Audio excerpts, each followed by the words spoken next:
Boa noite, meus queridos. Vamos lá? Vamos terminar o nosso assunto hoje. A gente consegue, apesar de ser um assunto um pouco extenso, tá terminando esse assunto hoje por conta da comunicação. Tem muita coisa que é muito parecida quando a gente vai falar de 13º, vai falar de férias, em especial quando a gente vai falar da proporcionalidade de como calcular. Então, eu acabo deixando até os dois juntos para que, na hora de falar da prática, vocês entendam. Mas vamos começar com férias e depois a gente parte para o 13º salário. Quando a gente vai falar de férias, a gente está se referindo aqui. Eu disse para vocês, lá no comecinho do direito do trabalho, as relações de trabalho, antes de existir direito do trabalho, você não tinha descansos semanais, você não tinha descanso anual. E aí, essa ausência de descanso levava ao quê? Levava uma série de situações na vida do trabalhador como um limite da sua expectativa de vida, limites de qualidade de vida desse trabalhador, ele teria uma queda muito forte dentro disso. Isso para não falar de doenças, não só doenças laborais, de doenças que sejam provenientes da atividade laboral, mas de outras doenças que são oportunistas dessa situação de saúde que a gente acaba tendo do trabalhador. Então, a gente precisa de descanso? Precisa. Eu brinco muito com vocês dizendo, olha, topa fazer o curso de Direito em 2 anos? Abra mão de férias, de descanso semanal, abra mão de estudar só num período, estuda em 2 ou 3 períodos, que vocês terminam o curso em 2 anos. A gente não aguenta, com descanso semanal, com um feriado, com férias de um semestre para o outro, a gente não aguenta o fim do semestre, a gente já está meio acabado quando chega no fim do semestre, imagine a gente tirar direto. Imagine a mesma coisa com um trabalhador, com um destaque. O trabalhador, o descanso dele, ele não é semestral, como a gente vê em sala de aula. Esse descanso ele vai ser anual. E é isso que a gente vai começar a discutir aqui. Tem um assunto que eu já acabo incidentalmente entrando o tempo todo para vocês, que é a questão da suspensão e da interrupção. Esse é assunto de trabalho 2, mas eu tenho que entrar aqui para vocês entenderem como é que funciona, pelo menos nos conceitos. Quando a gente fala de interrupção do contrato de trabalho e suspensão do contrato de trabalho, a gente paralisa serviço. Mas aí tem uma diferença, por quê? Porque quando a gente fala de suspensão do contrato de trabalho, se paralisa o serviço e junto paralisam os demais efeitos do contrato de trabalho. Então, eu não vou contar tempo de serviço, eu não vou receber salário. Por isso que quando a gente entra em greve, não se paga salário. E quando vai se pagar o salário do período da greve, você vai ser obrigado a compensar o período da greve com horas a mais. Então, a gente está falando aqui de suspensão. É diferente quando a gente não vai trabalhar, vai paralisar o serviço, mas em contrapartida você vai ter contagem de tempo de serviço, você vai ter pagamento de salário. Por quê? Porque a gente está falando de interrupção. Então, quando se fala em interrupção do contrato de trabalho, eu estou falando de uma situação que o trabalhador ele vai receber, vai contar aquele período como tempo de serviço, mas ele não vai estar trabalhando. Em outras oportunidades, ele não vai receber, não vai contar tempo de serviço, mas também ele não vai trabalhar. Então, as situações de interrupção de contrato de trabalho você recebe. E o que acontece nas férias? É exatamente isso. É um descanso anual que todo trabalhador vai ter, a Constituição garante as férias anuais, daí aquela minha discussão na medida provisória 927, que permite que você tenha férias on demand. Tá? Esse é um termo que eu uso, não vão procurar que vocês não vão achar em canto nenhum. Em que eu posso contratar como empregador uma antecipação de vários períodos de férias. Não é só desse que está ainda no período aquisitivo, que ele não está completo e eu vou antecipar, mas de outros ainda futuros, para jogar aqui e eu passar às vezes 2, 3, 4 anos, não tem limite isso na medida provisória, e eu acho que isso não deveria passar no Congresso Nacional, e se passasse, isso deveria ser considerado inconstitucional, porque fere o direito de férias em que eu tire anualmente essas férias. Então a Constituição ela não diz quanto eu tenho que tirar de férias. Se é 5, se é 10, se é 15, se é 20, 30, 60 dias. Ela não fala. Ela só diz que é direito de todo trabalhador urbano e rural, e aí a gente acaba puxando no artigo 37 da Constituição Federal, também, 37 e 39, não lembro agora, também para os servidores públicos, um direito de férias anuais, com um abono constitucional de 1/3. Mas em momento algum a gente fala qual vai ser a duração. Isso quem vai fazer? A lei infraconstitucional. Então, essas férias que vão ser anuais vão ser um período que a gente vai ter de interrupção do contrato de trabalho, em que vou receber como se estivesse trabalhando, eu vou contar o meu tempo de serviço como se estivesse trabalhando, mas com um senão, que no caso aí eu não vou trabalhar. Então, essa é a ideia que a gente tem aqui. É um período anual de descanso que eu vou ter, e respondo já, Crislaine.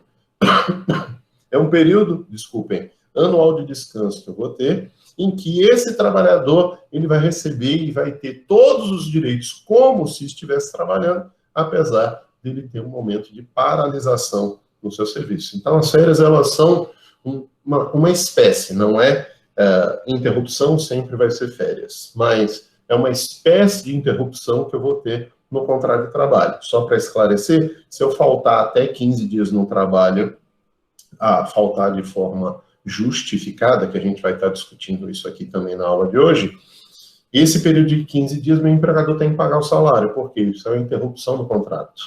Mas a partir do 16º dia, se eu precisar faltar, o empregador encaminha para o INSS para ele gerar ou não o benefício de auxílio-doença.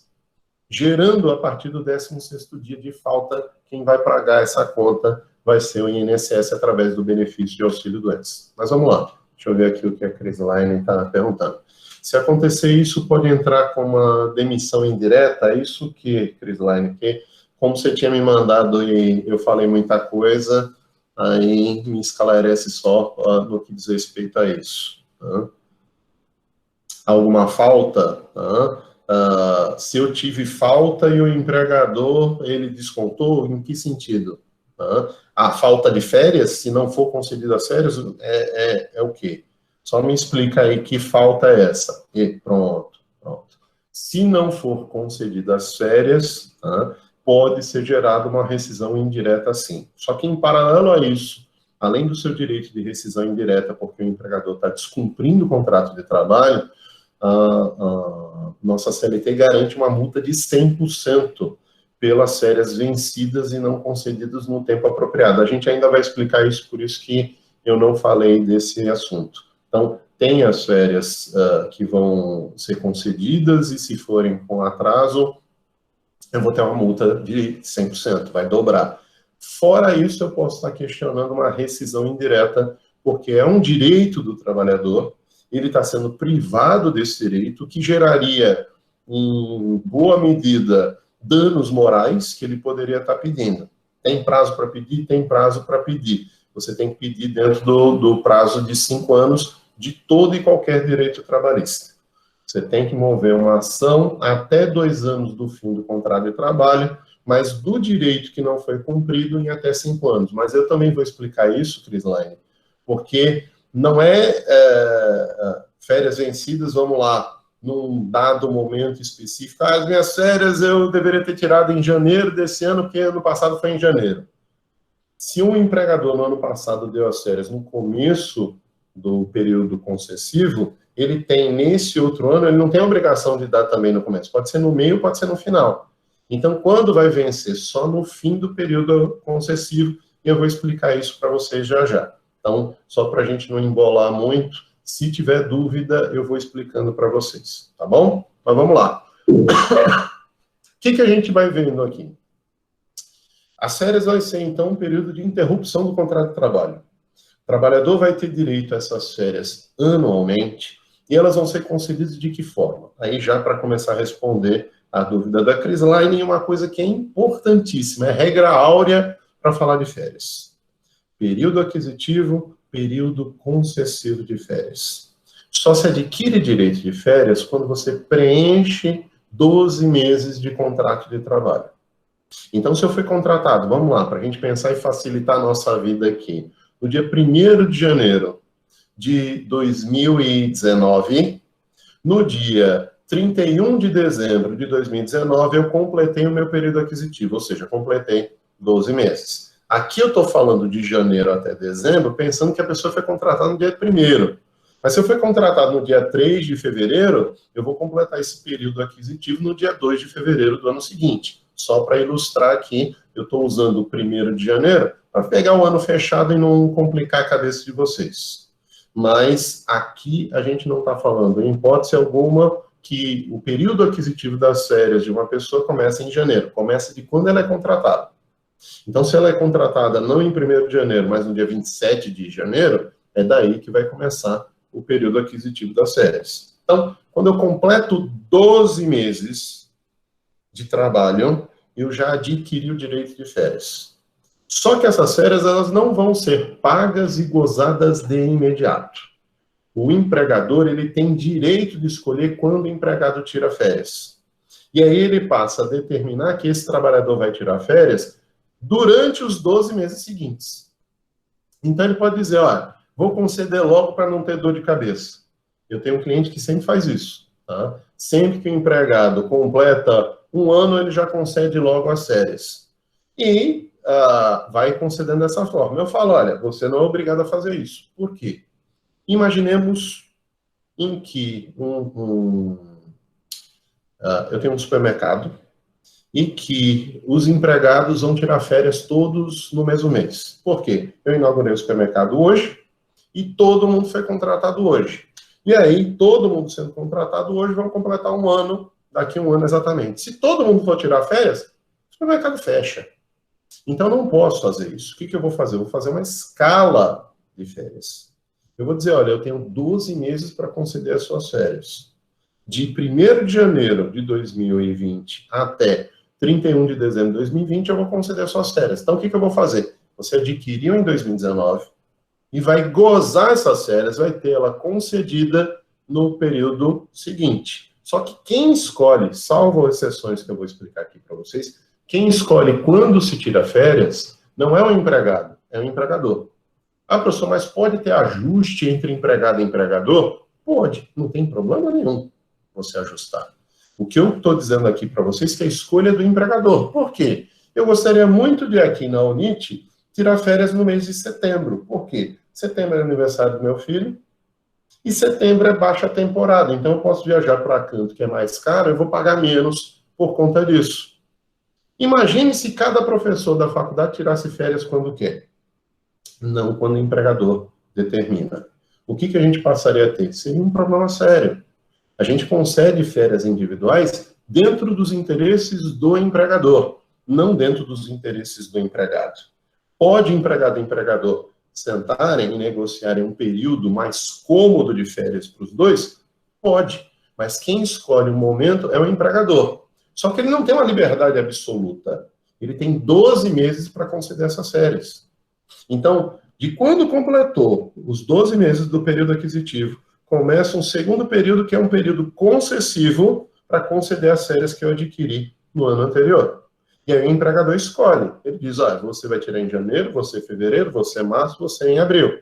Eu faço essa escala, ou digo, não, aqui é uma faculdade, ela tem que parar nos meses de janeiro e parar nos meses de julho. Então, o que eu vou fazer? Vou te dar 20 dias em janeiro e vou te dar 10 dias em junho e julho. Posso fazer isso? Posso. Quem escolhe é o empregador. Como isso vai ser feito? Pode ser ajustado? Pode ser ajustado. Desde que o empregador aceite o ajuste. Mas não é uma imposição do empregado. Existem hipóteses em que o empregado pode sim escolher quando as férias vão ser concedidas. Quando? Se ele for casado com outra pessoa que trabalha no mesmo local, e aí não seria justo. O empregador chega e diz, Maria, você tira férias em janeiro. José, você vai tirar em março. José está impedido de viajar com a família, ou José vai viajar com a parte da família e deixa Maria, e Maria vai viajar com a parte da família e deixa José. Isso não seria justo.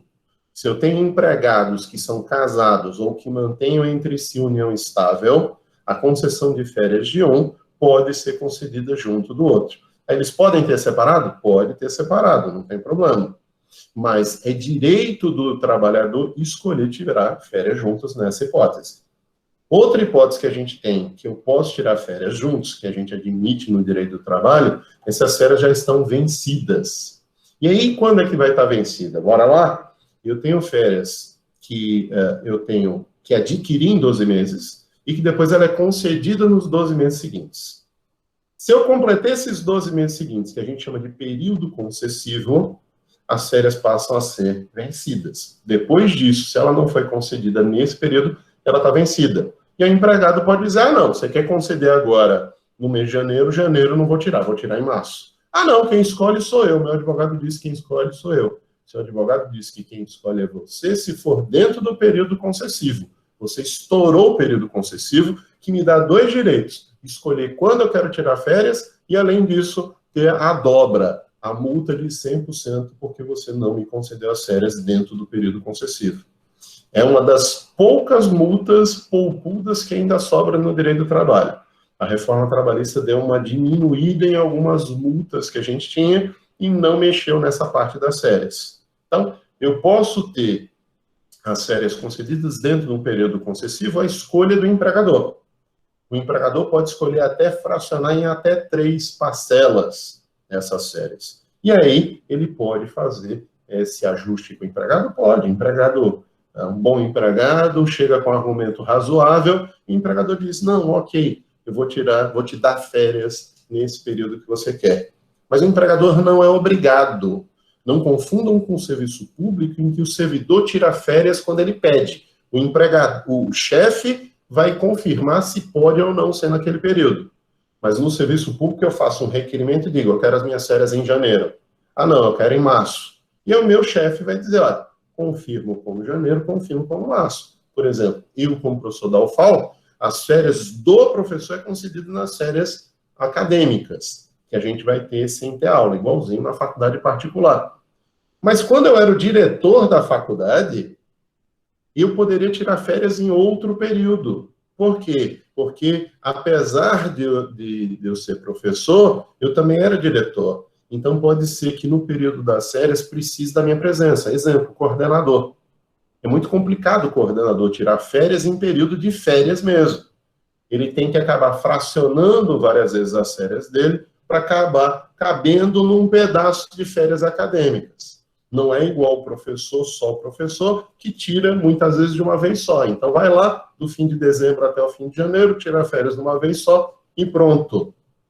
Acaba tendo uma série de dificuldades. E aí, o chefe é quem escolhe sempre quando o subalterno vai tirar férias. É o patrão, é o empregador que faz essa escolha. Exceto, como eu disse, se as férias estiverem vencidas, ou exceto se eu for casado com outra pessoa que trabalha no mesmo local.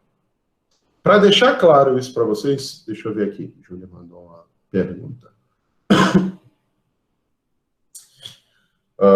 A multa é só em caso de o empregador não aceitar a escolha do empregado ou sempre que vencida? Sempre que vencida, Júlia.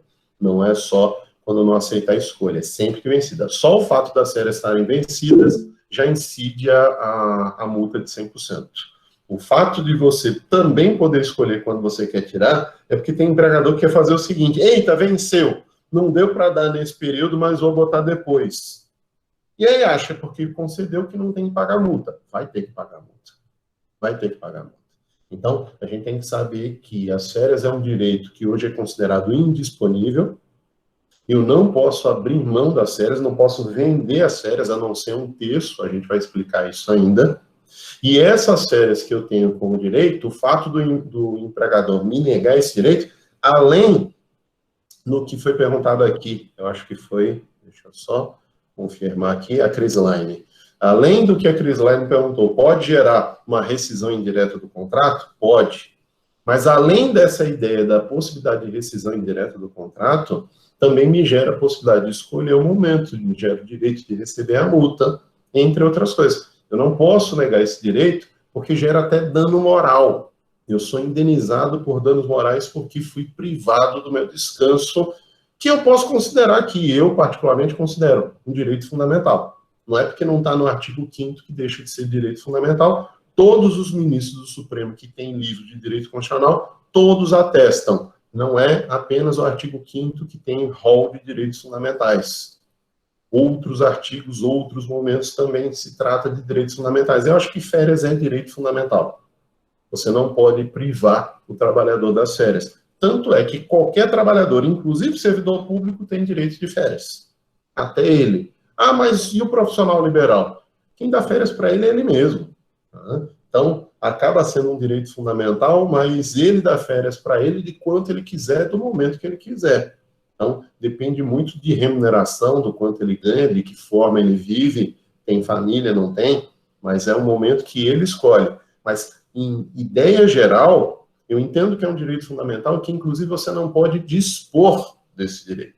Você não tem essa possibilidade. Isso, nesse ponto da indisponibilidade, isso é pacífico na doutrina e na jurisprudência. Então, quando a gente vai falar de férias, voltando ao que eu estava falando de período aquisitivo concessivo, o que eu quero que vocês prestem atenção? As férias de 2019, elas vão ser concedidas em 2020. Mas em 2021, como é que fica? A questão é que, a partir do segundo ano de contrato de trabalho, esses anos, eles não são mais apenas períodos concessivos. Eles são concessivos do período anterior e aquisitivos de um próximo período. E por que eu disse que férias seria um período de interrupção? Bora lá? Durante o período concessivo, o segundo ano de trabalho, quantos meses efetivamente eu trabalhei? Só 11. Como é que eu vou tirar férias de novo no ano seguinte, se eu tenho que ter 12 meses de trabalho? O que acontece é que, justamente por não ser suspensão e sim interrupção do contrato de trabalho, esse período que eu não estou trabalhando, porque eu estou de férias, conta para efeito da concessão das férias seguintes. Conta para efeito esse tempo para aposentadoria, conta para efeito de férias no período seguinte. Por quê? Porque aquele período que é concessivo do ano anterior, ele é aquisitivo também do próximo ano. E aí, a partir do segundo ano, você tem ao mesmo tempo concessivo do ano anterior e aquisitivo para o ano seguinte. Por esse motivo que eu sempre faço o seguinte, eu vou botar no texto aqui para vocês verem como é que eu faço. As minhas petições sempre eu faço assim. Quando eu vou pedir férias ou responder sobre férias, eu sempre faço assim, férias 2018, 2019, férias 2019, 2020. E aí a gente pode dizer, aqui você está cobrando 2 vezes pelo mesmo fato. Não, eu sempre boto o primeiro ano, período aquisitivo, o segundo concessivo. Então, não pedi 2 de 2019. Eu pedi as férias que foram adquiridas em 2018 e pagas, ou deveriam ser pagas em 2019. Eu pedi aquela que eu adquiri em 2019 que deveria ser paga em 2020. Isso facilita muito para quem vai se defender e facilita o juiz na hora de apreciar o fato, porque ele sabe exatamente o que você está pedindo. Se eu disser férias de 2018, a maioria vai pensar que é o quê? A concessão, o período concessivo das férias. E isso gera uma certa dubiedade, porque não dá para você adivinhar no que a pessoa está pensando quando ele vai escrever a petição. Então, o ideal sempre é fazer assim, 2019, 2020, 2020, 2021, 2021, 2022, e assim sucessivamente. Sempre o primeiro período aquisitivo, o segundo período concessivo. Isso também facilita a gente, porque na hora da gente identificar que tipo de férias eu vou pagar. É férias simples? É férias dobrada, porque ela venceu e tem multa? Ou férias proporcionais? Tudo isso a gente leva em conta na hora de fazer uma petição, na hora de fazer uma defesa e na hora de fazer uma sentença. Você tem que identificar isso muito bem para não ter problema. Então, quando a gente vai falar de férias, a gente tem que entender que a concessão das férias depende desse período aquisitivo que a gente vai ter, seguido de um período concessivo. Vou voltar ainda a falar de pagamento, mas um pouco mais adiante na aula. Eu quero dar uma paradinha para falar de tempo. Qual é o tempo de duração das férias? Em regra, em tese, o período de férias não é definido pela Constituição, mas sim pela CLT, e eu vou ter um período de 30 dias. Acontece que esse período pode ser menor? Pode. Por que esse período pode ser menor? Por vários fatores. Antigamente, antes da reforma trabalhista, eu poderia ter uma jornada parcial, e na jornada parcial minhas férias seriam proporcionais. Então, quem tinha uma jornada muito pequena, diminuta na semana, poderia tirar só 8 dias de férias. E aí pode acontecer isso? Hoje não pode mais. Foi revogado, o período que a gente vai ter médio de férias vai ser de 30 dias. Eu posso ter menos do que isso de acordo com as faltas que eu tive no período aquisitivo. Então, se no período aquisitivo eu faltei muito, isso vai diminuir as minhas férias. Onde é que vocês vão ver isso? Bora lá para o nosso material. A gente vai estar discutindo férias aqui, em que eu falo do período aquisitivo, concessivo. Vou falar ainda dessa parte do pagamento, então vou pular aqui um pouquinho, mas a gente vai ter o quê? Quando a gente vai falar de férias, período das férias, vão ser 30 dias. Mas a partir do momento que eu tenha faltas não abonadas e faltas injustificadas, a gente passa a ter a redução dessas férias por conta dessas faltas não abonadas e não justificadas. O que diz a CLT? Eu vou tirar 30 dias de férias se no período aquisitivo eu tive até 5 faltas não abonadas e não justificadas. Se eu tiver a partir de 6 faltas até 14 faltas, eu vou tirar 24 dias de férias. Se eu tiver de 15 faltas até 23, eu vou tirar 18 dias de férias. E se eu faltar de 24 dias até 32 dias, isso não precisa ser consecutivo, essas faltas. Se eu faltar até 32 dias, eu vou tirar 12 dias corridos de férias. Só que quando a gente pensa nisso, a gente começa a pensar o que é falta justificada, o que é falta abonada, quando que essa falta pode descontar. Segundo, não seria um bis in idem para o trabalhador puni-lo 2 vezes pelo mesmo fato, descontar a falta do salário e ainda descontar do período das férias dele? Não seria uma punição dupla para ele? Tá? Terceiro, quando a gente vai falar dessa questão aqui, desse escalonamento de quanto dura as minhas férias com base nas minhas faltas, sempre vem uma dúvida, e se eu faltar 33, 34, 35 dias? O que acontece? Vocês vão ver em trabalho 2 os motivos para demissão por justa causa, e um dos motivos é desídia. Entre as várias hipóteses de desídia, tem o quê? Faltas em exagero, faltas em excesso. Então, chegar muito atrasado, sair cedo demais, faltar demais, é motivo para demissão por justa causa. Então, se você falta até 32 faltas, eu ainda posso colocar que eu vou reduzir as suas férias. Mas se está faltando mais do que isso, meu amigo, você mais do que tirou férias. Aí eu vou te dar férias permanentes. Você vai ser logo demitido porque você está exagerando nas faltas. Então, primeira coisa, passou da 32ª falta, nem fala aqui de redução mais das férias. Eu já estou entendendo aqui que há uma desídia do trabalhador que possibilita ao empregador que haja uma demissão, realize uma demissão por justa causa, nesse caso. Mas respondendo os outros 2 questionamentos, o que seria falta justificada, falta abonada, tá? E não seria um bis in idem cobrar do trabalhador, descontar do salário, e além disso, também descontar das férias? Não poderia acontecer isso? Vamos responder isso aqui para vocês. Deixa eu só ver aqui. Atestado em demasia também não, Larissa. Depende aqui dessa questão do atestado. Isso é uma das coisas que eu vou mostrar aqui para vocês. Primeiro vamos falar de quais são as motivações para você faltar, quando você pode faltar no trabalho, para dentro do que diz a CLT, para depois a gente ver como é que eu provo essa motivação de falta aqui. Então, vamos lá. Primeiro, vamos para a CLT aqui. Deixa eu pegar aqui para vocês. Deixa eu só compartilhar aqui com vocês. Vamos primeiro para a CLT aqui, em que vocês vão ver aqui o artigo 473 da CLT, 473 da CLT, que diz o quê? O empregado poderá deixar de comparecer ao serviço sem prejuízo do salário. Ou seja, aqui são faltas justificadas. Isso não é falta abonada. O que é falta abonada?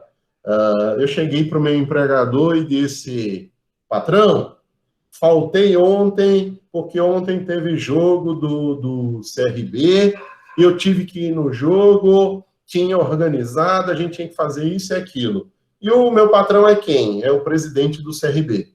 Aí ele fala, tá bom, meu filho, tá perdoado, deixa para lá.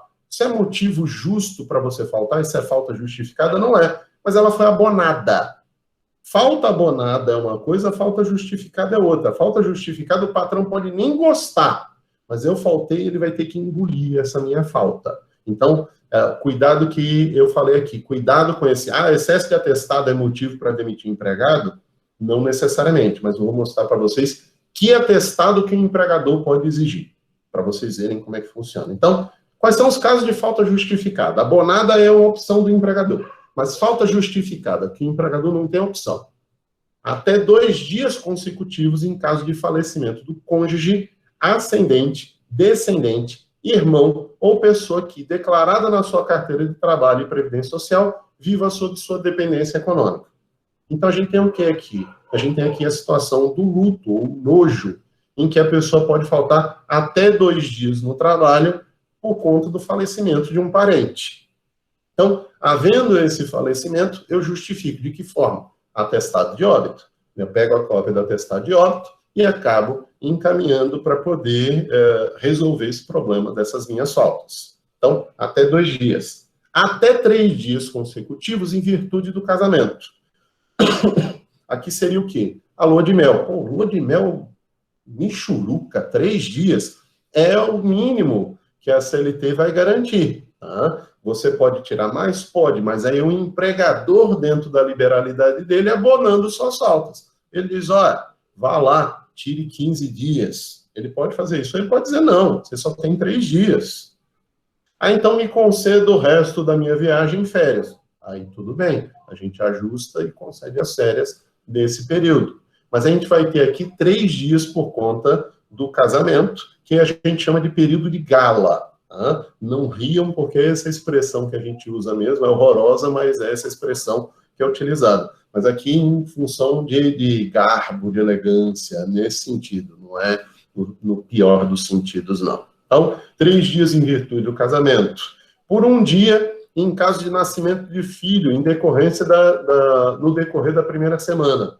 Nesse caso aqui, a gente vai ter um senão. A gente vai ter a licença paternidade e a licença maternidade, que vai ser um período maior. Aqui, esse 1 dia era para quê? Era justamente para você fazer o registro do filho. Então, ele nasceu, você vai lá registrar o filho. Hoje a gente tem um período de 5 a 20 dias, se não é ou é empresa cidadã, como licença paternidade, e de 120 a 180 dias, se não for ou se for empresa cidadã, respectivamente. Então, aí já é uma outra coisa, que aqui a gente praticamente cai em desuso essa disposição aqui, porque está na Constituição. A gente não teria uma recepção dessa parte aqui. 4. Por 1 dia em cada 12 meses de trabalho, em caso de doação voluntária de sangue devidamente comprovada. Então, posso faltar 1 vez por ano para doar sangue. Até 2 dias consecutivos, ou não, para o fim de alistamento eleitoral, nos termos da respectiva lei. 6. No período de tempo em que tiver que cumprir exigência do serviço militar. E aí vai uma coisa. Serviço militar é uma situação de suspensão do contrato de trabalho, mas que o Estado obriga o empregador a recolher o FGTS do trabalhador. Então, ele não está trabalhando para mim, está trabalhando para o Estado e eu ainda vou ter que recolher o FGTS dele. Isso é uma coisa que muita gente critica, e eu também. 7. Nos dias em que estiver comprovadamente realizando prova de exame de vestibular para ingresso em estabelecimento de ensino superior. 8. Pelo tempo que se fizer necessário quando tiver que comparecer a juízo, como parte ou como testemunha, tanto faz. Pelo tempo que se fizer, 9, que se fizer necessário, quando na qualidade de representante em entidade sindical estiver participando de reunião oficial de organismo internacional do qual o Brasil seja membro. 10, até 2 dias para acompanhar consulta médica e exames complementares durante o período de gravidez de sua esposa ou companheira. 11, 1 dia por ano para acompanhar o filho até 6 anos de idade em consulta médica. 12, último, até 3 dias em cada 12 meses de trabalho, em caso de realização de exame preventivo de câncer devidamente comprovado. Então, bora lá. Isso daqui é o que a gente chama de falta justificada. Só que além dessa falta justificada, tem a abonada que eu falei. O que seria a falta abonada? O empregador pode chiar, pode reclamar, pode ser o que for. Quando é que ele abona a falta? Quando ele não bota no contra-cheque o desconto do salário. Se ele não desconta do salário essa falta que não é justificada, ele abonou, ele perdoou. E ele não pode depois nas férias dizer, olha, vou descontar aqui. Só se desconta das férias as faltas que foram descontadas do salário. Aí vem a terceira pergunta que a gente fez. Qual foi? Não seria um bis in idem? Não. Porque eu deixo de pagar o salário porque você não trabalhou. Não é punição porque você faltou. Você não recebe porque não trabalhou. A punição, a sanção pela falta vai vir nas férias. Por quê? Porque ela vai ser diminuído o período em face de você ter faltado em excesso. Então, faltei mais do que 5 dias. Faltas descontadas do salário, não justificadas, ou seja, abonadas ou não ou justificadas, ficam de fora. Mas as férias que foram descontadas, porque não eram justificadas ou não foram abonadas, elas passam lá, a partir do 6º dia, num período aquisitivo de férias, passam a reduzir o meu período de férias do que eu posso tirar. Então, o empregado ele tem que ter o quê? A preocupação de justificar para o empregador. Eu vou ver aqui o que vocês andaram comentando, se tem alguma pergunta, e vou mostrar para vocês como é que está na lei essa justificativa. Vamos lá. Deixa eu ver aqui. Funcionário público que falta o suficiente para demissão pode ser demitido em processo administrativo? Pode. Você faz um PAD, que é um processo administrativo disciplinar, aquela Larissa está falando, e é um processo administrativo. Monta uma comissão disciplinar, apura o fato, verificado o fato, aí vai ter a punição. A punição pode ser a demissão, mas a punição também pode ser uma advertência, pode ser... Eu já fiz parte de 2 PADs, e numa a gente aplicou uma advertência, e no outro a gente aplicou uma suspensão do funcionário.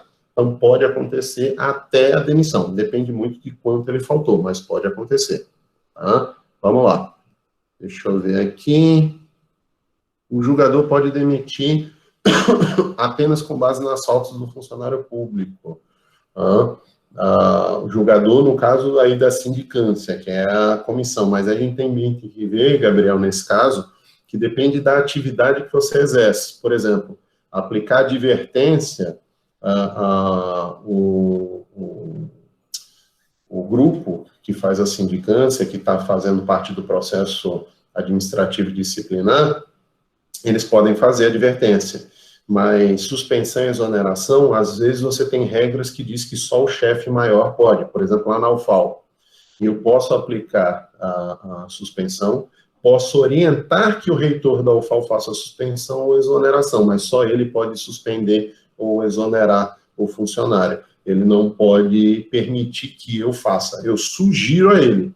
A advertência eu mesmo posso determinar fazendo parte da sindicância, mas a suspensão ou demissão só o reitor. Então, você tem alguns órgãos do serviço público que tem um regramento diferenciado, tem que ter cuidado. Tá bom? No caso, Gabriel, o quartel é sempre diferente. Lembre que serviço militar é uma coisa mais complicada ainda do que é o serviço público. O serviço militar tem mais regras, regras mais rígidas ainda do que a gente já tem no serviço público. Tá bom? E lembrem, as regras aqui são para o direito privado, direito do trabalho, iniciativa privada, relação de emprego, carteira assinada. Esqueçam o serviço público, não tem nada a ver com o que vocês estão falando aqui, o que eu estou falando, porque serviço público não aplica essas regras aqui, tá bom? Só para deixar claro. Mas vamos lá. Tinha um cara que faltou 7 dias, e se faltasse mais um dia, cometeria crime de deserção, para você ver só como é que é. É por isso que eu brinco, desculpa quem é militar, eu fico brincando dizendo que vida de militar é vida de corno. Mas vida de corno no bom sentido, não é que ele toma chifre de marido, de mulher, nem nada disso. É porque é vida complicada. Pensa numa vida dura do cão. Tá? Qualquer coisa, qualquer besteira, vamos lá, faltou 8 dias, o cara já abre processo criminal de deserção. A Polícia Militar, até pouco tempo aqui em Alagoas, se eu batesse o carro até em perseguição ao bandido, eu tinha que pagar a conta do conserto do carro.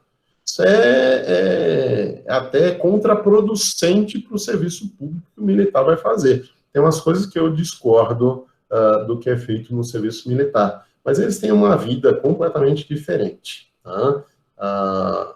Geraldo, é no bom sentido, tem sim, não queira complicar, não. Tá? Ninguém está falando que a mulher do militar, o marido do militar está fazendo coisa ruim em casa, ou coisa boa, né? Que às vezes é coisa boa que leva a isso.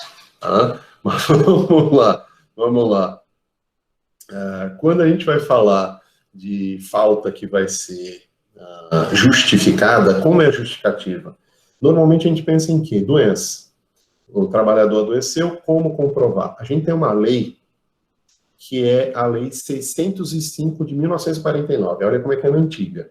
E ela fala lá no artigo 6º, parágrafo 2º, diz o seguinte, olhem lá. A doença será comprovada mediante atestado médico.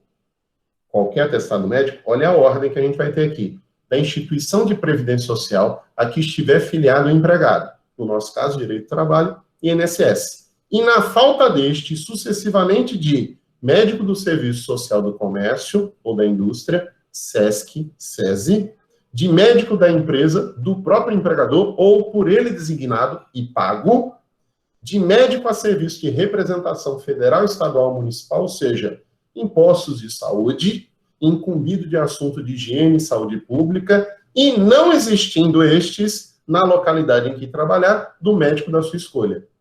A gente sempre vai por último.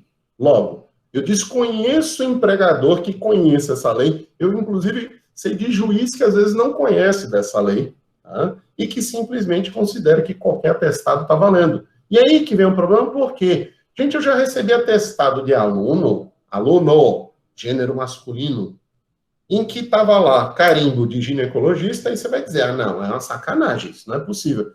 É possível, o ginecologista pode atender um homem, ele é médico. Não tem problema isso. Mas o problema era o CID que estava lá, que quando eu olhei o CID era gravidez de risco.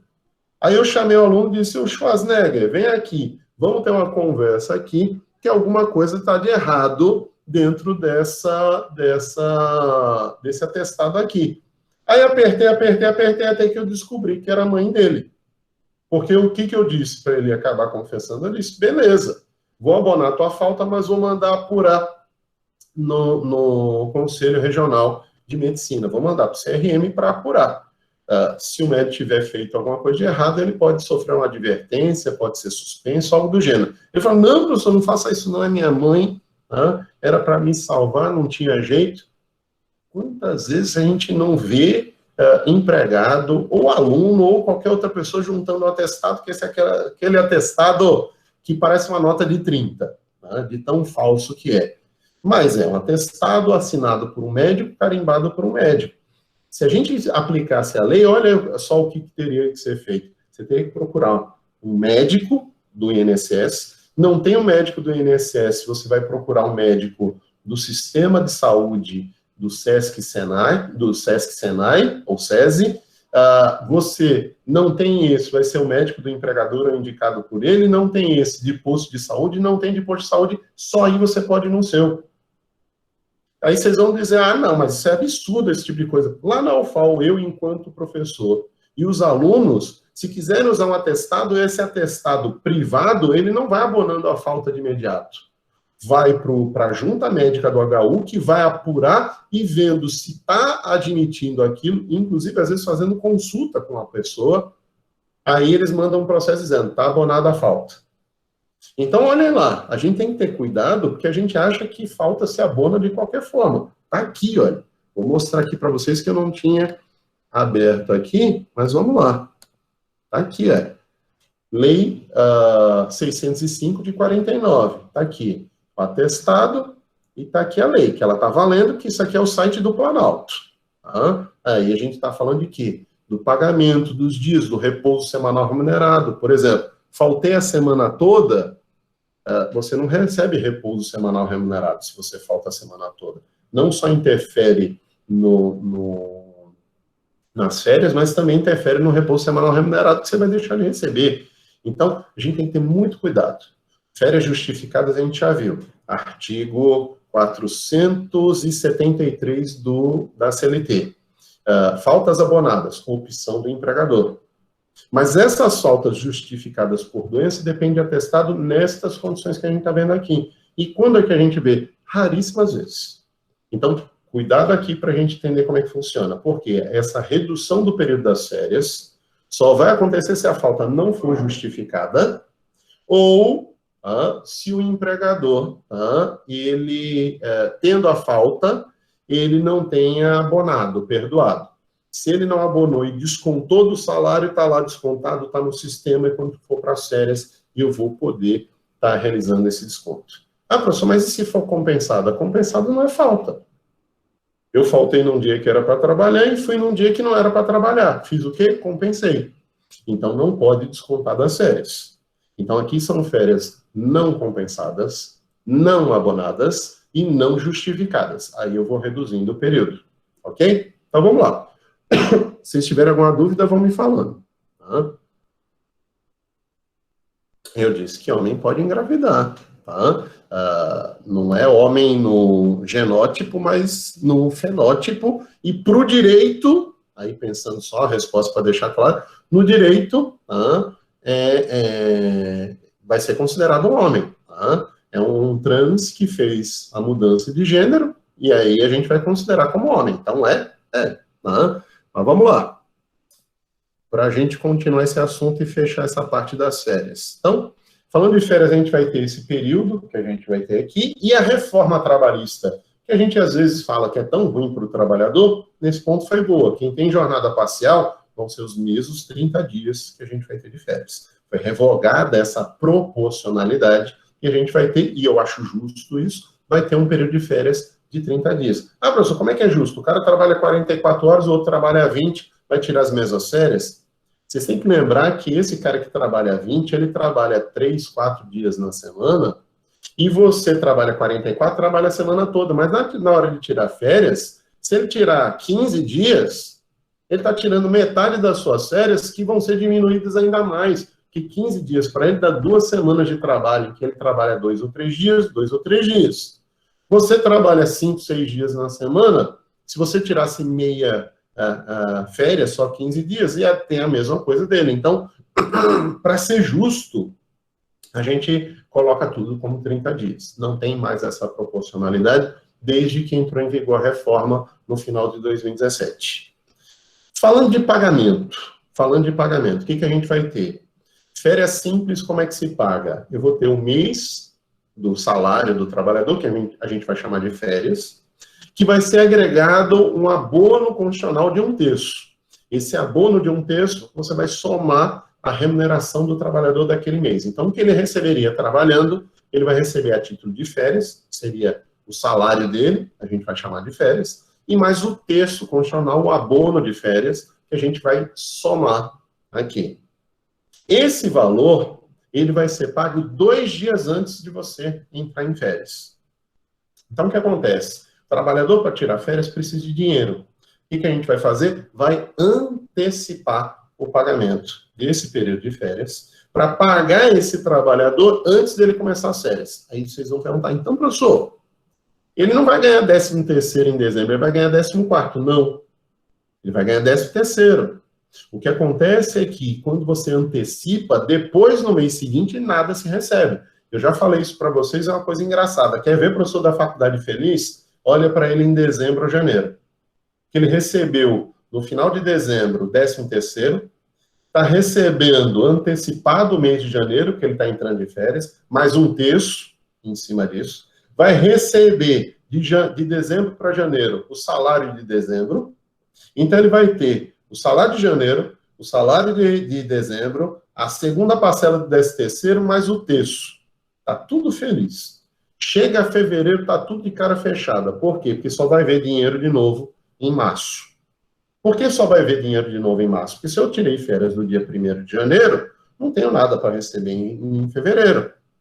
Se eu comecei lá no dia 20, por exemplo, de dezembro, eu vou ter uns 10 dias de janeiro que eu ainda vou estar recebendo em fevereiro.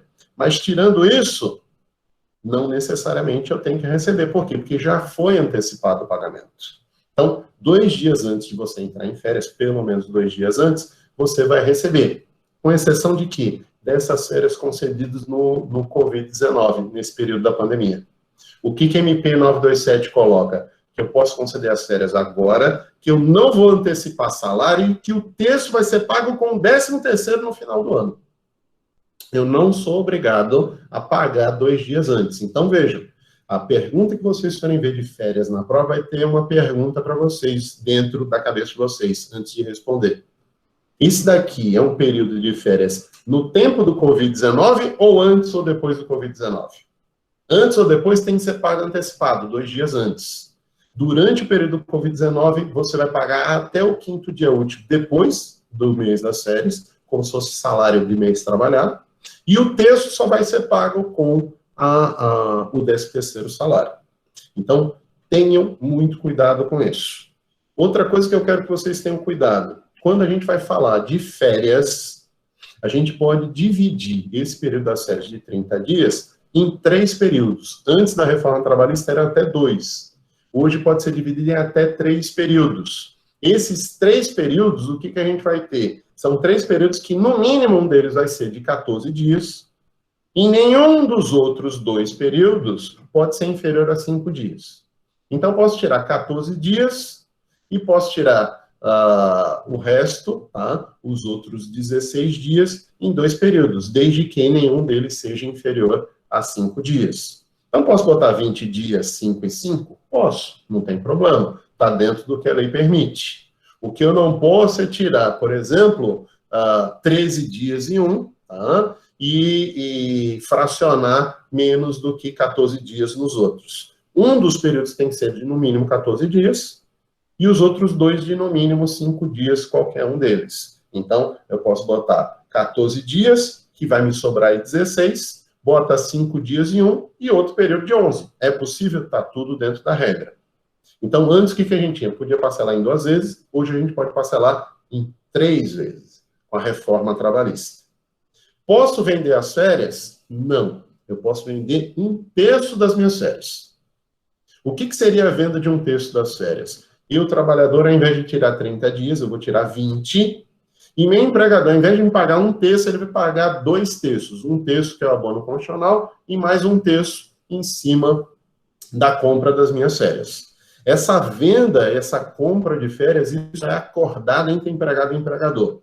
Não é nada de escolha de um ou de outro que é imposto. Olha, eu vou vender para vocês as minhas férias. O empregador diz, eu não quero comprar.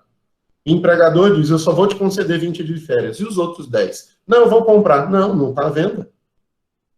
Eu vendo se eu quiser. Você pode até parcelar as minhas férias em 3 períodos, mas não pode de jeito nenhum colocar que eu vou tirar férias de 20 dias e eu não vou ter os outros 10. Ou seja, minhas férias vão vencer e você vai ter que me pagar uma multa em cima disso, porque você não concedeu os 30 dias de férias. Então, isso é um negócio entre empregado e empregador que tem que ser ajustado, ok? Só para vocês verem como isso vai funcionar. E, na hora de conceder as férias, o empregador ele tem que dar um aviso prévio. Por quê? Porque o empregado ele tem que se programar. Como é que ele se programa? Igual o pagamento, 2 dias antes? Não, eu preciso de pelo menos 30 dias antes para me programar das férias. Então, eu dou um aviso de férias dizendo, daqui 30 dias você vai entrar de férias. O trabalhador entra em férias, eu recebo a carteira de trabalho dele e anoto na carteira. Hoje, como a carteira é eletrônica, você pode fazer essa anotação de forma eletrônica. Mas antes, quando era física, tinha que estar devolvendo para fazer a anotação e voltar para o trabalhador, porque ficava anotado as férias, a concessão das férias dentro da carteira de trabalho desse trabalhador. Então, eu vou poder tirar férias em qualquer período que o empregador queira me conceder, só que esse período que ele vai conceder, ele tem que me dar um aviso prévio antes disso. Joia. E se for férias no tempo do Covid-19, tem que ser comunicado 2 dias antes. Então, você comunica, daqui 48 horas você vai entrar de férias. Posso fazer isso? Nesse período do Covid, sim. Então, façam uma tabelinha na cabeça de vocês de quais são os direitos de férias no Covid e quais são os direitos de férias sem o Covid. E aí facilita na hora de vocês entenderem como esse assunto ele vai ser aplicável. Ok? Deixa eu ver se vocês têm alguma dúvida. Vamos lá, tem um comentário aqui, deixa eu ver o que é. Deixa eu ver aqui. Flávia, esse é um terço comprado, o valor é calculado com base no valor do salário mais 1/3? Não, só do salário. Então, você receberia o salário que você vai ter da parte de trabalho e da parte das férias, mais 1/3, que é o abono que a gente vai ter de férias, e mais 1/3 dessa compra que você vai ter desse período. Você já está recebendo 1/3 sobre o mês cheio. Tá? Você vai ter um terço que vai ser comprado a mais porque você vai trabalhar esse período. Antes você podia vender 100%. Não pode hoje. Hoje o que você faz? Você vai ter que vender, se for o caso, por acordo, no máximo um terço. Tá? Vamos lá. Lucas, no caso de férias proporcionais, ainda vamos falar disso, Lucas, mas vamos lá. O empregado terá direito a um terço do abono de férias? Vai ter direito também. Vai ter direito também. A gente ainda vai falar de férias proporcionais, mas vai ter direito sim. Eu vou ensinar para vocês como é que calcula férias proporcionais, e aí eu explico junto com o 13º, porque o cálculo é igual, é a mesma coisa. A proporcionalidade é igual. Ok? Mas vamos lá. O que a gente vai ver aqui? Quando a gente vai tratar sobre férias, uma coisa que é importante é saber que tipo de salário o trabalhador recebe. Se ele recebe por tempo, vamos lá, 5 mil no mês, é fácil, não tem problema. Todo mês ele recebe 5 mil, a não ser que tenha aumento, eu vou botar um terço em cima disso. Mas se esse trabalhador tem um salário variável, como é que eu poderia calcular esse um terço? Seria injusto que o empregador pagar naquele mês que o trabalhador vai ter um mega salário, pagar um terço em cima disso. Mas também seria injusto pagar um terço sobre um mês que foi fraco para o empregado. Então, o que a gente faz? A gente pega no período aquisitivo 12 meses, soma esses 12 meses, divide por 12 e aplica um terço em cima disso. Então, quem recebe salário variável, você aplica um terço sobre a média dos salários. Você não aplica sobre o salário que você está recebendo no mês das férias. Você aplica sobre a média dos salários. Isso vai valer também para o 13º, mas com a diferença que você vai calcular essa média não no período que foi aquisitivo, mas no período de janeiro até dezembro. Então, você soma esses salários todos, divide por 12, e aí identifica qual vai ser o valor do 13º salário. Então, só a título de ilustração aqui para falar de pagamento. E antes da gente entrar em 13º, para a gente fechar ainda férias, o que a gente vai ter aqui como regra? Essas férias vão ser férias individuais. Férias individuais são ajustadas diretamente, comunicadas diretamente para o empregado. Mas, vez por outra, o empregador pode entrar em férias coletivas. Por quê? Férias coletivas são férias em que o empregador tem sérios problemas econômicos, de fornecimento de insumos, ou o pátio dele está cheio, ele não está conseguindo vender, algum motivo. Algum motivo. Só que para ele conceder essas férias coletivas, ele tem que comunicar ao Ministério do Trabalho. Hoje, a MP tem falado ao Ministério da Economia, porque tudo está passando por Ministério da Economia no governo do Bolsonaro, mas eu tenho que comunicar ao Ministério do Trabalho, pela CLT, e comunicar ao sindicato, que represente aquele empregado. Se for férias coletivas concedidas no período do coronavírus, está dispensada essa comunicação tanto para o Ministério como para o sindicato. Eu não preciso fazer isso. Mas, fora disso, se as férias forem concedidas de maneira coletiva, eu tenho que comunicar para o Ministério do Trabalho e comunicar para o sindicato a concessão dessas férias. Ok? Então, vamos lá. A gente viu aqui as férias. Eu ainda vou falar de férias proporcionais com vocês, como calcula, mas vamos falar de 13º salário, para a gente poder identificar depois como calcula um e outro. O que seria o 13º salário? 13º salário é uma gratificação natalina, em que antigamente se pagava como uma liberalidade. O empregador dava porque ele achava que o empregado merecia aquele prêmio. Então, era dada como uma situação de liberalidade do empregador, em que ele dizia, tome aqui um presentinho de final de ano. A gente vê isso muito bem num conto de Natal do Charles Dickens, em que, no começo, o Ebenezer Scrooge, o avaro, dono do banco, ele nega tudo para o empregado dele, até para botar um carvão para esquentar o próprio banco dele, e ele fica miguelando o gasto do dinheiro. E depois, no final da história, no final do livro, o Ebenezer Scrooge, ele manda comprar o maior peru e não é para ele, é para entregar para o empregado e tudo mais.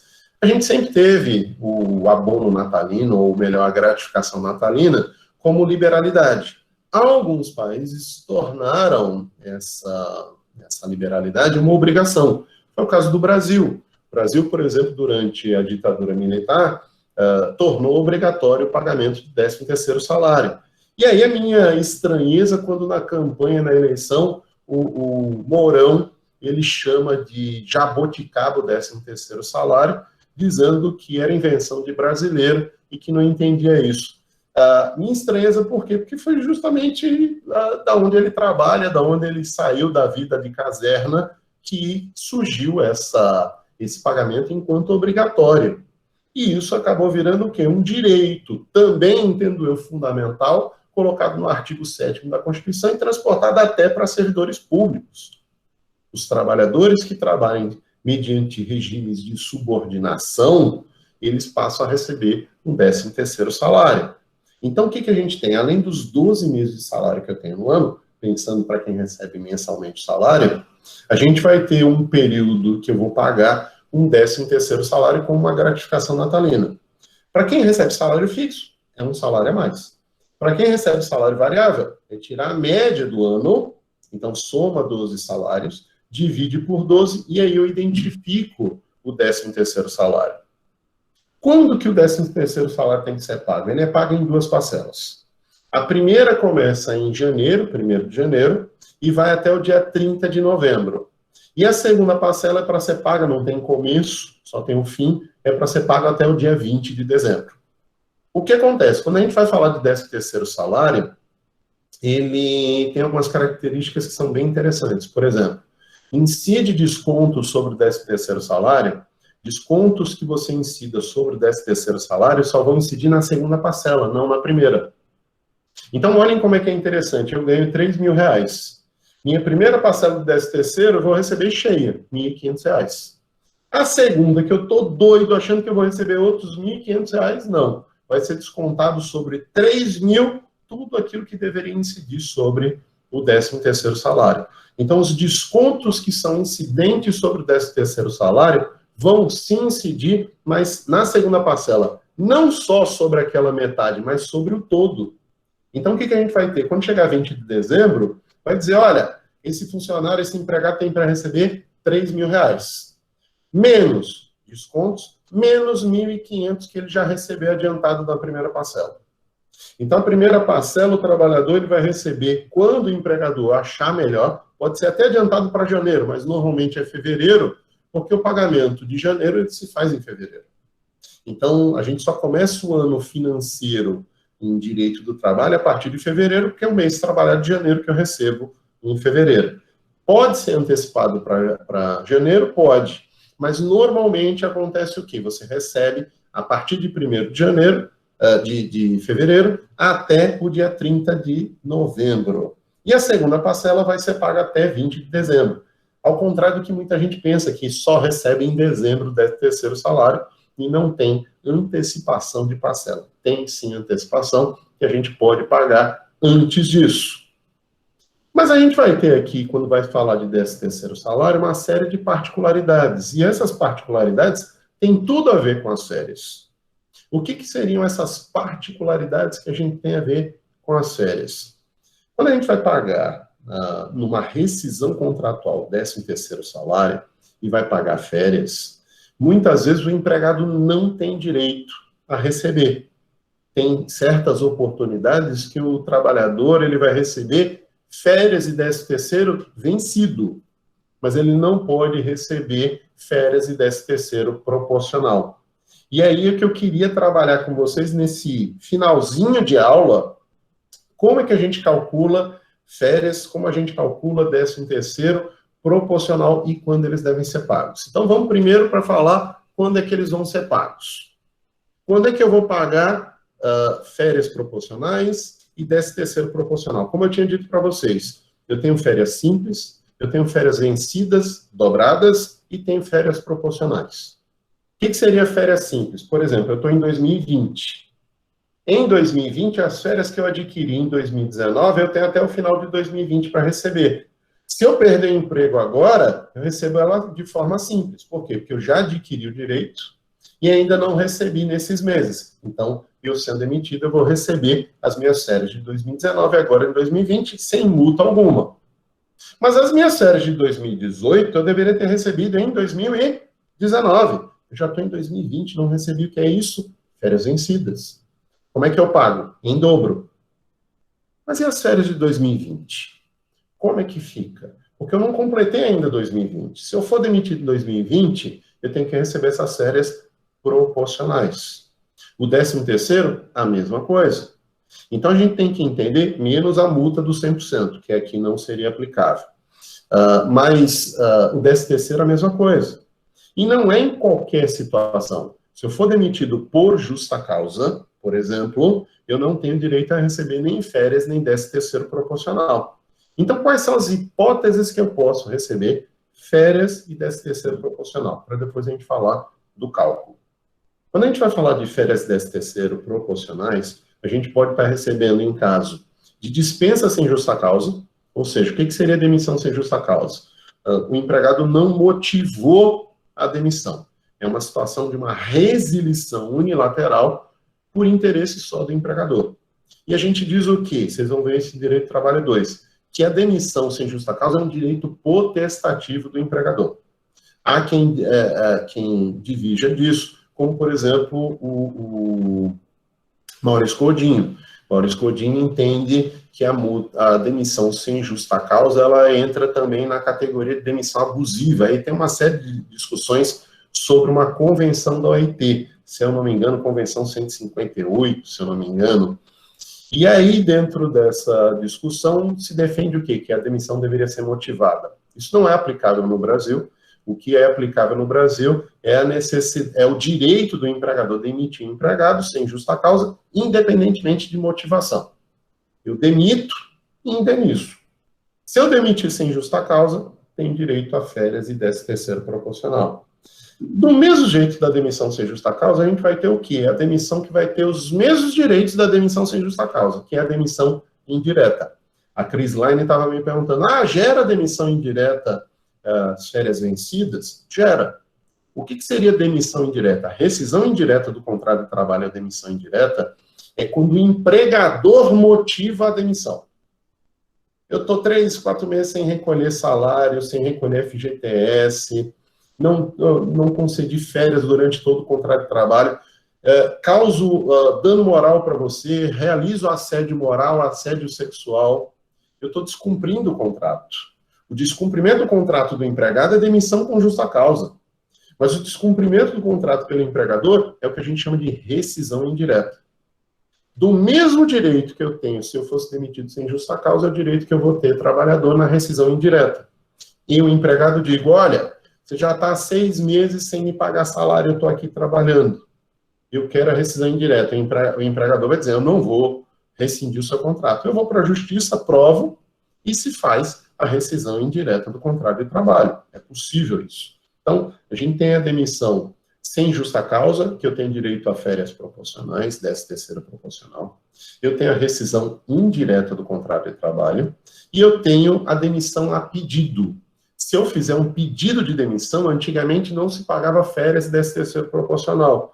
Mas de uns bons anos para cá, a gente passou a ter também admitido o pagamento de férias 13º proporcional para quem pede demissão.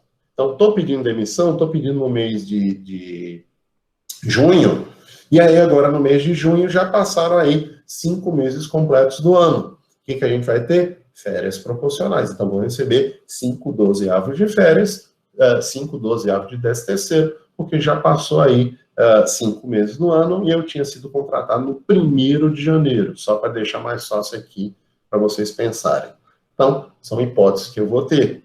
Mas para por aí? Não. A CLT também prevê o pagamento de férias e 13º proporcional nas hipóteses de término do contrato de prazo determinado. Então, por exemplo, contrato de experiência, contrato por conta da transitoriedade do trabalho do trabalhador, você vai ter um prazo de até 2 anos. Chegou o fim do contrato, você tem que pagar férias e 13º proporcional. Não tem aviso prévio. Não tem indenização por demissão sem justa causa, mas vai existir a verba rescisória do contrato, que vai ser as férias e 13º proporcional e o saldo salarial. Isso vai ser pago, ok? Ainda se fala na CLT outra oportunidade que é a extinção da empresa, que para mim, eu acho uma besteira falar da extinção da empresa, que a extinção da empresa é uma demissão sem justa causa. Então, nem precisaria estar falando. Aqui é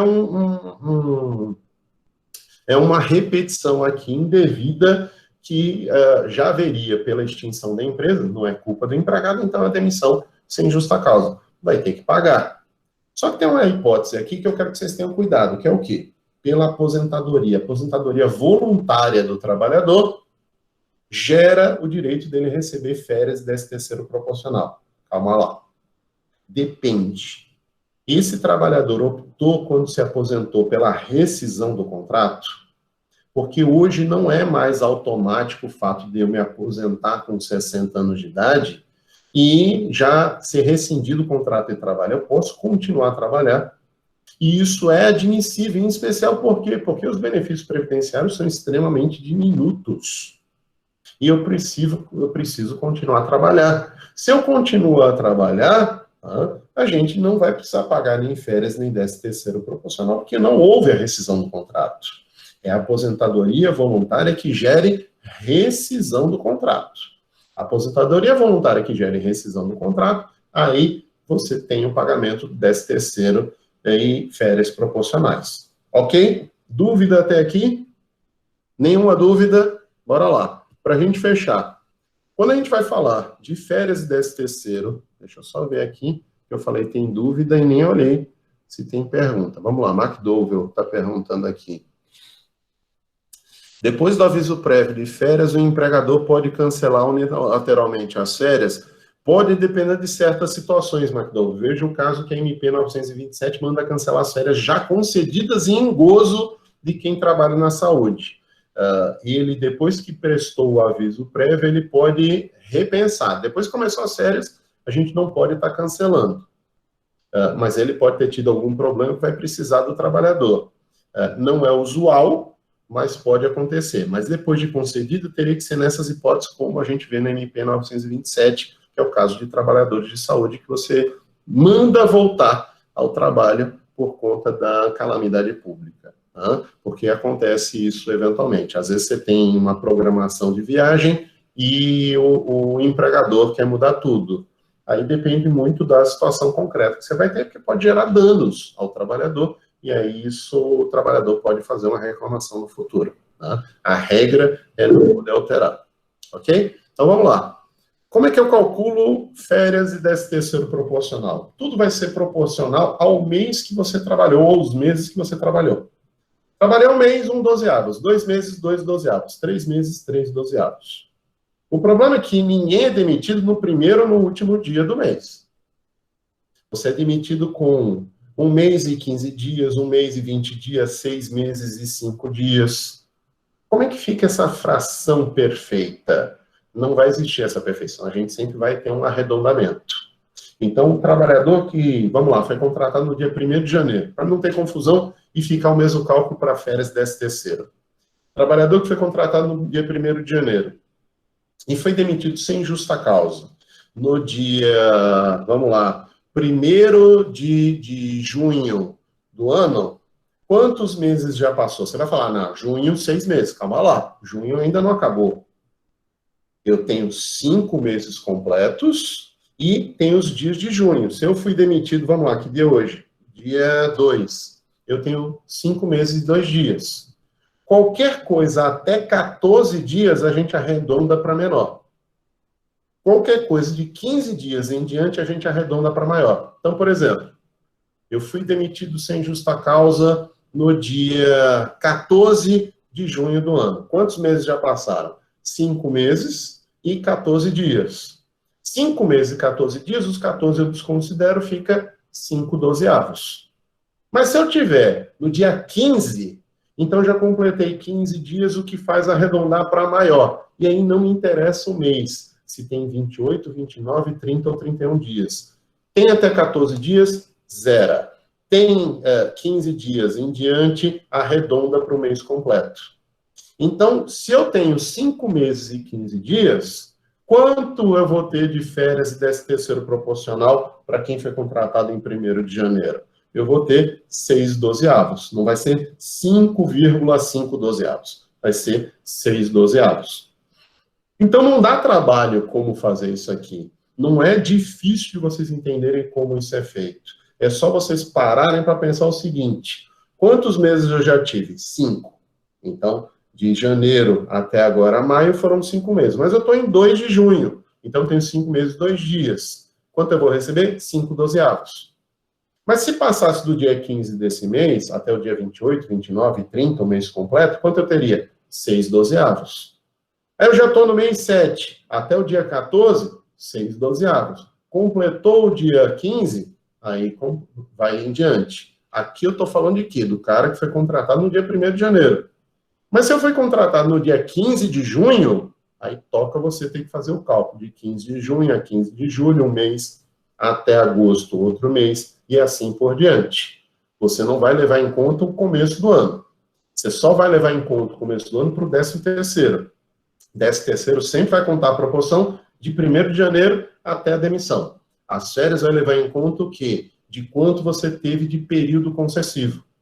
Então, se o meu período concessivo foi 1º de janeiro, vai ser igual ao 13º. Mas se o meu período concessivo começou em 1º de dezembro, aí é diferente. Eu tive o mês de dezembro todo, esses 5 meses todos aqui, então 6 meses e mais 2 dias. Então, aqui eu já tenho 6/12 de férias, mas o 13º, como começa em janeiro, vai ser 5/12. Então, só quero que vocês tenham cuidado em cima disso, para não fazer confusão aqui na hora de vocês discutirem esse assunto. E aí, como eu disse para vocês, a gente tem que levar em conta, quando vai calcular férias, 13º, remuneração.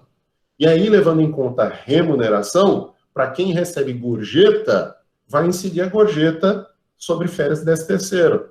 É diferente do aviso prévio, é diferente do adicional, que não vai incidir a gorjeta. Mas aqui vai incidir. E aí a gente tem que ter cuidado que essa proporção também vai tocar a gorjeta, que é uma verba que não é paga pelo empregador. Ok? Há alguma dúvida?